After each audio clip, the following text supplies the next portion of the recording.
Keshav Singh Meena, PGT Hindi, JNU Kheda Gujarat. आज हम लोग कक्षा 12 के लिए अतीत में दबे पांव ओम थानवी द्वारा लिखा गया पाठ है, उस पाठ का अध्ययन हम लोग आज करेंगे। इसके अंतर्गत उन्होंने मोहनजोदड़ो, हड़प्पा, सिंधु घाटी की सभ्यता, विभिन्न सभ्यताओं को बताने का जो है ना प्रयास किया है, जो कुछ इंडिया में है और कुछ पाकिस्तान में भी है। ये जितनी भी आपको दिखाई दे रही है, मोहनजोदड़ो, ये हड़प्पा, ये कालीबंगा, ये रोपड़, ये तक्षशिला, ये लोथल, ये सब क्या है? ये सभ्यताएं हैं। जितनी भी ये सभ्यताएं हैं आज तक जो पनपी हैं, चाहे वो इंडिया में हो और चाहे विदेशों में हो, उनमें एक चीज कॉमन है, वो है पानी की उपलब्धता। इसलिए अगर आप लोगों ने पढ़ा होगा तो जितनी भी सभ्यताओं का आज विकास हुआ है, आज से पहले पूर्व जन्म में या उससे पहले या आज से 10,000 साल पहले या आज से 5,000 साल पहले, सब में नदियों के किनारे ही पनपी। नदियों के किनारे पनपने का एक ही उद्देश्य रहा, क्योंकि मनुष्य के लिए पानी वेरी वेरी इंपॉर्टेंट। खेती के लिए पानी चाहिए, जानवरों के लिए पानी चाहिए, हमको खुद को पीने के लिए पानी चाहिए।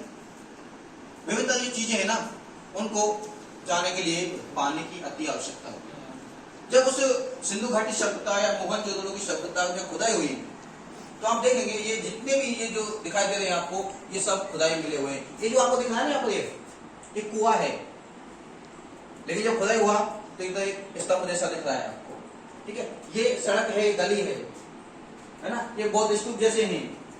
ये विशाल स्नानागार है, यहाँ से जाने के लिए, और ये जो साइडों में बने हुए अगर आपको दिखाई दे रहे हैं, ये बाथरूम है ना, ये सब उस तरह का मकान है। ये भी ये बौद्ध स्तूप है, ऊपर ये मकान बने हुए हैं, ये वही स्नानागार है। यानी कि इतने प्राचीन काल, आज से 5,000 साल पहले भी ये सभ्यता इतनी ज्यादा विकसित थी कि आज भी इसके उदाहरण मिलते हैं। नगर नियोजन का इससे बेहतर नमूना कोई हो नहीं सकता। आज अगर हम लोग चंडीगढ़ की बात करें, आज अगर हम लोग जयपुर की बात करें, तो इनमें भी उन चीजों का पालन करने का प्रयास किया जो आज से 5,000 साल पहले, यानी उनका नगर नियोजन, उनका जल निकासी, उनकी व्यवस्थाएं बेहतरीन थी। जब बहुत सारी खुदाइयां हुई तो आपको यहाँ देख पा रहे हैं, ये तो टेंट लगा रखा है खुदाई के लिए मोहनजोदड़ो हड़प्पा में। यहाँ ये जो अवशेष हैं वो मिले हुए हैं, फोटो आपको दिखाई दे रहे हैं, जो कंकाल कहते हैं, ठीक है, जो हमारे शरीर का जो अस्थि पंजर जिसको हम लोग कहते हैं। क्योंकि जब मनुष्य मर जाता है, गिर जाता है, कोई देखने वाला नहीं होता, तो हमारी जो चमड़ी वगैरह, मांस, वो तो खत्म हो जाता है, बट हड्डियां काफी लंबे समय तक विराजमान रहती है। उसके बाद जब आगे चले तो कई जगह पर जो रेलवे लाइन के बिछने के भी अवशेष वहां पर मिले। जब वो रेलवे लाइन जब बिछाई जा रही थी तो वहां खुदाई हुई, और खुदाई में उन्होंने उनको कुछ ईंटें मिली, कुछ बहुत ज्यादा, और ये ईंट जो है ना इतनी मजबूत है कि जो पत्थर होता है ना, पत्थर उससे भी नहीं टूटती। आज आपको जो आपके मकान बनते हैं, कहीं बनते हैं, आप देखिए उन ईंटों को उठा करके यूं पटक दीजिए, यूं पटकोगे वो ईंट टूट जाएगी और ये पटक पटक के मर जाएगी, लेकिन ये टूटने वाली नहीं, इतनी मजबूत ईंटें थी। अब आप समझ सकते हैं कि उस समय कितनी ढंग से और बेहतर तरीके से इन ईंटों को बनाया गया होगा। जब हम लोग साक्ष्य की बात करते हैं, जब मेसोपोटामिया, मिस्र की जितनी भी प्राचीन सभ्यताएं पनपी हैं, उनमें नदियों के जो अक्षेप है दबे होने के काफी आसार हैं। अक्षेप होता है जो कचरा इकट्ठा होता चले जाता है। ये सब नदी है, ये नदी बहती हुई दिखाई दे रही है। क्योंकि जब वो ये सभ्यताएं खत्म हुई तो आज तक चर्चा चल रहा है, खोज चल रही कि वो खत्म कैसे हुई। कोई बताता है कुछ भूगोल में हलचलें हुई, कोई कहता है बहुत बड़ी आगजनी हुई होगी, कुछ भी एक अंदाजा लगाया जाता है, लेकिन सब ज्यादा इसमें बताते हैं कि भूगर्भिक हलचलें इसके लिए इंपॉर्टेंट है। क्यों? क्योंकि भूगर्भिक हलचल होने से नदियों के मार्ग बदल जाते हैं।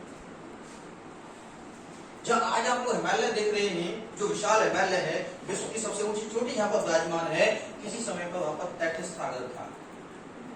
तो भूगर्भिक हलचलें हुई, वहां जो सागर ऊपर उठा वो हिमालय बन गया। आज आप राजस्थान में रेगिस्तान देखते हैं, वो रेगिस्तान में उस समय कई बार सरस्वती नदी बहती थी। क्यों? आज जो खुदाई पर उसके अवशेष मिलते हैं और वो नदी ने अपना मार्ग बदल लिया और वो रेगिस्तान बन गया।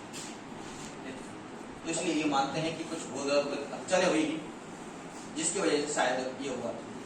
ये उस समय की कुछ पढ़ने लिखने की लिपियां हैं, आज तक ये कुछ लिखा गया है, एक गेंडा का चित्र है, लेकिन पता नहीं लगा पाए लोग कि वो क्या है। विभिन्न तरह की जो चीजें जब मिलने लगी, जब खुदाई हुई, तो विशेष इमारतें मिली, जिनमें दुर्ग है, रक्षा प्राचीर है। रक्षा प्राचीर मीन्स रक्षा करने वाली दीवार। इस चीन की दीवार का नाम सुना है ना आपने? ऐसे जो बहुत सारे जो किले होते हैं, उनकी दीवार बनाई जाती है। निवास गृह, रहने के घर, चबूतरे, अन्नागार, जहाँ पर अन्न रखा जाता है। ऐसी जो बहुत सारी जो इमारतें वहां पर मिली, दुर्ग मीन जो किले, वो भी दिखाई दिए। ये आप देखिए, ये जो आपको लेआउट दिख रहा है, ये वाला जो नगर निर्माण योजना की जो मैं बात कर रहा था, और जहां पर ये फोटो आप देखिए, ये वाला देखिए, सब घर एकदम समकोण पर एक दूसरे को काटते हैं। समकोण पर काटने की वजह से घरों का खुलना मुख्य सड़क पर नहीं, मुख्य सड़क से निकलने वाली दो सड़क पर ही उसका खुलता है। यानी सेफ्टी एंड सिक्योरिटी के दृष्टिकोण से उस समय की नगर नियोजन बहुत बेहतरीन बनाई गई। आजकल हम देखा होगा कि लोग अपने घरों का मोड़ सबसे पहले सड़क पर करते हैं, मेन सड़क पर, लेकिन वो सेफ्टी के दृष्टिकोण से उचित नहीं होता है। ठीक है, लेकिन उस जमाने में उन लोगों ने किया था। ये वही, ये देखो, ये नाली आपको दिखाई देती है यहाँ पर, ये नाली। आज के इस टाइम पर नालियों को लोग खुला छोड़ देते हैं, और आज से 5000 साल पहले वो लोगों ने नालियों को ढकते थे। क्या करते थे? ढकते थे, ताकि गंदा पानी जो भी है, उसकी बदबू, उसकी वो इधर उधर ना फैले, और सीधा सीधा एक निश्चित स्थान पर जाकर के मिल जाता है। आज वो पानी खुला हुआ कहीं भी घूमता रहता है, इससे बहुत सारी बीमारियां भी फैलती हैं। अब देखिए, स्वच्छता के प्रति भी वो लोग कितने जागरूक थे। जब खुदाई होने लगी तो करेंसी भी मिली, मुद्रा मिली, मोहरें जिनको कहते हैं, ये मोहरें हैं, कोई तांबे की, कोई पीतल की, है ना, ये बनी हुई है। ये कुछ भाषा शैली है। उसके बाद जब खुदाई होने लगी तो खुदाई के अंतर्गत बहुत सारे गहने आभूषण भी मिले। आज के आभूषण अलग तरह के हैं, और प्राचीन में जो आभूषण होते हैं वो अलग तरह के हैं। अब देखिए, ये जितनी भी, ये हाथों में पहनने वाले, ये पैरों में बांधने वाले, हाथों में बांधने वाले, ये गले में पहनने वाले ये हार हैं। ठीक है, ये गले में पहनने वाले हार हैं। जितने भी जो ये आभूषण आपको दिखाई दे रहे हैं, अगर इनको कभी भी अगर आपको देखना है तो आप लोग दिल्ली में अजायब घर है, उसमें जाकर के इनको देख सकते हैं, वहां आपको मिल जाएगा। लेकिन आज आपको मार्केट में शायद ऐसे आभूषण कहीं देखने को मिलेंगे नहीं। क्यों? हमारा स्वरूप बदल गया है, अलग अलग तरह के आभूषण पहनते हैं। ठीक है, फिर उसके बाद जब और भी खुदाई हुई, तो क्योंकि जहाँ पानी बहुत था, सभ्यता बढ़ी, तो निश्चित तौर पर वहां कृषि भी होती थी। अब कृषि अगर होती है तो कृषि के लिए क्या चाहिए? हथियार या औजार? औजार। तो उस समय बहुत सारे औजार भी मिले। ये जितने भी आप देख पा रहे हैं, ये कुदाल है, ये दराज जैसा है, ये खोदने वाला है, ये वो है सिलबट्टा जैसा, मतलब उसमें सिल पर अपने मसाले वगैरह पीसने का जो काम होता है ना। आज भी गांव में आप देखते होंगे ये सब कुछ मिलता है। तो ये यानी कि देखो, औजार मिले वहां, हथियार नहीं मिले। हथियार नहीं मिले, इट मीन्स वहां कोई बहुत बड़ी सेना नहीं रही होगी, कोई राजा नहीं रहा होगा, यानी वहां कोई राजतंत्र नहीं था, वहां लोकतंत्र था लोगों के लिए, क्योंकि वहां किसी को दिक्कत ही नहीं हुई। इसलिए जब जब जितनी खुदाई हुई, मैं सुनिए भी आप देख पा रहे हैं, ये सब हथियार नहीं है, ये सब औजार हैं। चाहे वो खेती करने के लिए काम में आते हों, या घर में काम आते हों, या अन्य किसी काम को संपादित करने में काम आते हों, सब क्या बने? ये औजार। ठीक है, उसके बाद जब बहुत ज्यादा खुदाई हुई तो मूर्तियां भी निकलने लगी। यहाँ ये वहां के राजा की मूर्ति, इसको देखकर लगता है कि राजा होगा, क्योंकि छोटा सा मुकुट जैसा हल्का सा लगा रखा है, एक पट्टी जैसी। इसलिए कहा ना कि वहां कोई राजतंत्र था ही नहीं, लोगों का शासन लोगों के द्वारा ही था, स्वयं अनुशासित था। और जो कोई राजा महाराजा के कोई थोड़ा बहुत अवशेष मिले तो छोटा मोटा आभूषण मिले। उसके बाद व्यापार भी होता था,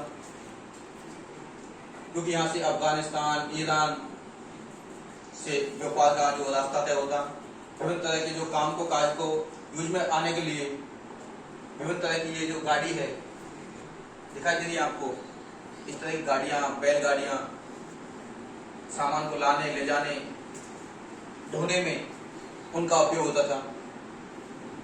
मुद्राएं यहाँ पर हैं, लोग आपस में जितनी भी जो धातु है, शल्क है, हड्डी है, शील मुद्रा है, उनका सबसे ज्यादा प्रयोग आदान प्रदान, क्योंकि व्यापार के बिना काम चलता ही नहीं, क्योंकि हर चीज एक जगह पर अवेलेबल नहीं होती। हमारा इंडिया, हम देश में रहते हैं, हम पता नहीं कितनी सारी चीजों का निर्यात करते हैं और कितनी सारी चीजों का आयात करते हैं। क्यों? क्योंकि हर चीज हर जगह पर अवेलेबल नहीं है, ठीक है, इसीलिए व्यापार होता ही रहता है। ये जब हम लोग पाठ में पढ़ रहे थे, महाजल कुंड की बात आई। महाजल कुंड में ऐसा कुंड जो बहुत बड़ा हो, एक साथ वहां बहुत ज्यादा लोग आकर के नहाते हैं, जैसे आज के जमाने में कहते हैं स्विमिंग पूल कहते हैं, लेकिन स्विमिंग पूल में क्या है, सभी लोग एक साथ कूद जाते हैं और वो उसको गंदा भी कर देते हैं। लेकिन इस टाइम पर ऐसा नहीं था, महाकुंड है लेकिन उसके किनारों पर बाथरूम बने हुए हैं और बाथरूमों के दरवाजे एक दूसरे के सामने नहीं खुलते हैं, ताकि उस समय भी लोगों की जो प्राइवेसी है उसका हनन ना हो। तो जिसको भी नहाना है उस कुंड में से लेकर के वहां जाना और नहाना। उसके बाद जब कभी महाकुंड को साफ करना है तो उसके नीचे से निकासी का भी पैप होता था, ताकि उसको खोल दिया, पानी सारा निकल गया, फिर बंद कर दिया, फिर साफ सुथरा पानी भर दिया। यानी स्वच्छता के प्रति भी वो लोग बहुत ही जागरूक उस समय होते थे। ये उस समय की चित्रकला आपको दिखाई दे रही। ये कुछ वो हैं जो उस समय लोगों के घरों से या खुदाई के समय मिले, जो बर्तन हैं जो यूज में आते हैं, कुछ खिलौने हैं, क्योंकि खेल एक ऐसा साधन है कि वो प्राचीन काल से लेकर आज तक, ये बात अलग है उसका स्वरूप बदला है, उसका स्वरूप बदला है, लेकिन खेल कभी खत्म नहीं हुई। अब आज आप लोग खेलते हैं ना, गेम खेलते हैं, मोबाइल गेम खेलते हैं, क्रिकेट खेलते हैं, फुटबॉल खेलते हैं, ये खेलते हैं, ठीक है, लेकिन प्राचीन काल में भी बहुत सारे गेम होते थे, वॉलीबॉल, फुटबॉल, कबड्डी, सब कुछ चलता था उससे पहले। और ये चौपड़ वगैरह ये दिख रही है ना आपको, आप शाम सीढ़ी खेलते हो ना, है ना, लेकिन उस समय चौपड़ होती थी, चौपड़ की गोटियां होती थी, ये सब वो बर्तन है जिनका यूज में होता था। ये वो बच्चों के छोटे छोटे जो खिलौने हैं, होता नहीं शाम सीढ़ी दिखाई दे रहा है ना आपको, कितना आएगा उतने खाने तक आगे बढ़ना है। अब सोचो आप तो आज खेल रहे हैं और ये आज से 5000 साल पहले भी ये आपको दिख रहा है ना, ये जानते हैं आपको क्या ये ओखली जो आज लोहे का आता है, इमाम दस्ता कहते हैं जिसको, लोहे का हाथ में उसको कूटने के काम आता है। प्राचीन काल में ये होता था ऐसे पत्थर का बना, जमीन में बिल्कुल गाड़ के रखते थे अपने घर में, ठीक है, डालते और एक लकड़ी का मुसल होता था, बीच में खांचा जैसा होता है, उससे पकड़ करके कूटा जाता था। कोई भी चीज ये उस समय की यूज में आते थे। ये जब सब कुछ ये अवशेष आपको देख रहे हैं ना, सब कहाँ मिले, ये आपको खुदाई मिले, ठीक है, ये वास्तुकला, ये कुएं। ऐसा बताते हैं कि उस सिंधु घाटी सभ्यता के अंतर्गत लगभग 700 कुएं थे, 700 कुएं जो पानी का संचार करते, ठीक है, इसलिए उसको जल संस्कृति कहा गया है, क्योंकि वहां पानी के लिए